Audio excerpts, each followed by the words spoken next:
I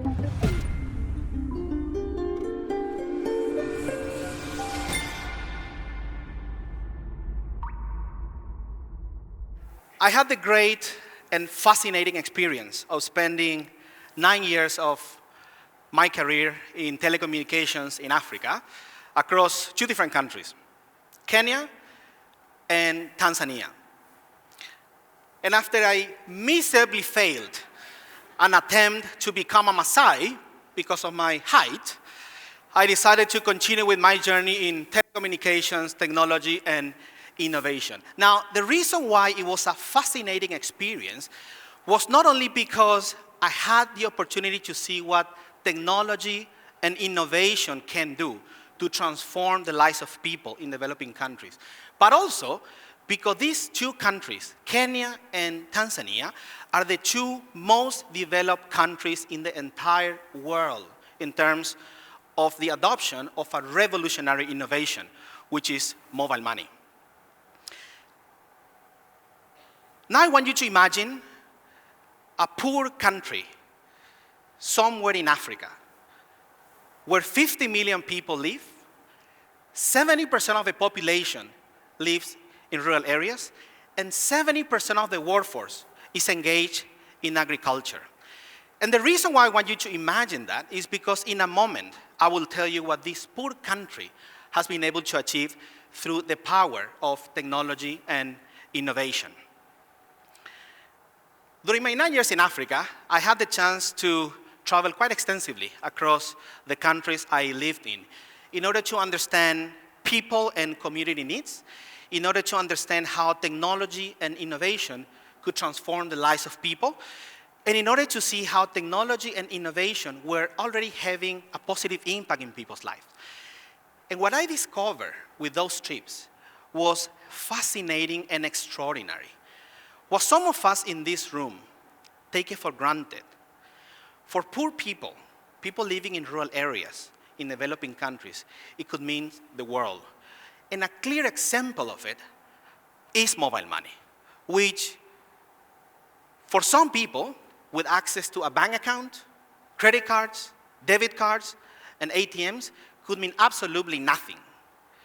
But for poor people engaging in farming, living in rural areas, in developing economies, it could mean everything. It means being able to support their families financially.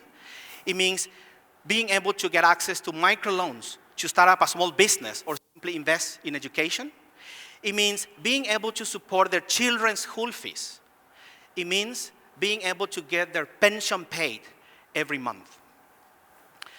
So as I started my journey in Africa, and in one of my trips in Tanzania, I met George. George was a farmer. He had a small piece of land somewhere in the southern part of Tanzania, and he was very focused and engaged in agriculture. So as I started my conversation with George, I asked him, do you have a mobile phone? And he said, yes. So what's the most valuable service you have in your mobile phone, George? And he tells me, mobile money. So I asked, why? And then George started splitting his life into 2 phases. And he said, before mobile money came in, some 5 years ago, I had to travel for a couple of days and pay for my transport to take my product to the market and hope somebody would buy it. Similarly, I had to travel for a couple of days all the way to town to get my seeds and fertilizers from my supplier in order to carry on with my business. Now, since mobile money came in, all I do is I get money in my mobile phone from my clients and I send them my product. And similarly, I send money to my suppliers for my supplies to continue with production, and they send it back to me in my farm. My life has changed. My productivity has improved. But more importantly, my profits have improved. And all it takes me is a couple of minutes in my mobile phone. So that was quite an amazing story. As I continue with my journey in Tanzania, I then met Susan. Susan had recently moved from her village, somewhere in the northwest part of the country, to the commercial city of Dar es Salaam. in order to pursue her college education and secure a job. She got a degree in accounting, and she was working for a logistics company. So as I started my conversation with Suzanne, I asked her pretty much the same questions I asked George, and I almost got the same answers, except that for Suzanne, mobile money was the second most important valuable service. The first one was internet, of course. She was 28. So when I asked her, why mobile money? She also started to split her life into two phases. And she said, ever since I got a job, I've been supporting my family financially back in my village. And before I started using mobile money, I needed to trust bus drivers who would drive for 500 kilometers from Dar es Salaam to my village to take money to my parents. They will charge me a lot of money, and in a lot of cases, the money would never get to my parents. Now, since I started using mobile money, all I do is every time I get my salary paid at the end of the month, I send money from my mobile phone to my parents' mobile phone back in the village. They get access to the money immediately, wherever they are, whenever they want. Now, the two stories really struck me. Technology and innovation can truly transform people's lives. It creates a better world for people. It allows poor people to get access to basic needs and rights. And the reason why I wanted you to imagine this poor country somewhere in Africa where 50 million people live, 70% of the population is in rural areas, and 70% of the workforce of that country is engaged in agriculture, is because this same poor country, these same poor people generate over $2 billion a month in mobile money transactions, which is equivalent to over 50% of Tanzania's gross domestic product. And it means that in 2 months, these poor people have generated enough value which is equivalent to Tanzania's full year economy.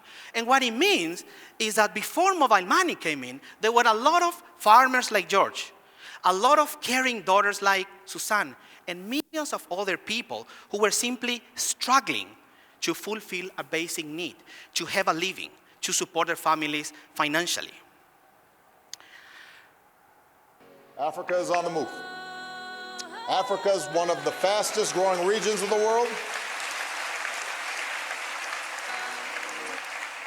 People are being lifted out of poverty, incomes are up, the middle class is growing, and young people like you are harnessing technology to change the way Africa is doing business. The country that's hosting us today is setting an important example.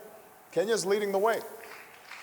Today, Kenya is the largest economy in East Africa. High-speed broadband and mobile connectivity are on the rise, unleashing the entrepreneurial spirit of even more Kenyans. Every day around the world, millions of people send and save money with M-Pesa. And it's a great idea that started here in Kenya. Now, mobile money is an extremely powerful enabler that has not only transformed the lives of people in developing countries, but it fuels economic growth, and more importantly, it brings inclusion of people in the financial system. So here's how it works. Very simple. The first and most important fact about mobile money is that people do not need a bank account because their mobile phones become the bank account. Mobile money requires a huge mobile money agents network. These are small branches, like mom and pop shops, every 200 or 300 meters, where people walk in and make a deposit in their phones, or they walk in and get a cash withdrawal from their mobile phones. Once the money has been deposited in the mobile phone in any of the mobile money agents available in a particular country, the money is now ready to be sent to any other mobile phone. Now, the best part comes here, which is the cost of sending money on mobile money could be as low as 0.5% of the value sent. That is, for someone who's sending $50, the transaction fee would be equivalent to 25 cents of a dollar. Once a person has sent the money from his phone to another phone using a very simple and password-secure menu, the money is gotten by the receiver in a split of a second. And the money can then be withdrawn at any other mobile money agent available across a particular country. Mobile money users could also simply choose to keep their money safe for future use in their mobile phones. Or people could also apply for loans to start up a new business, fund their existing businesses, or simply invest in education. Mobile money also creates jobs. Between Kenya and Tanzania, there are over 250,000 mobile money agents serving people, receiving deposits, paying cash withdrawals, fueling and moving the entire economy. And these 250,000 agents generate close to 500,000 jobs in these two countries.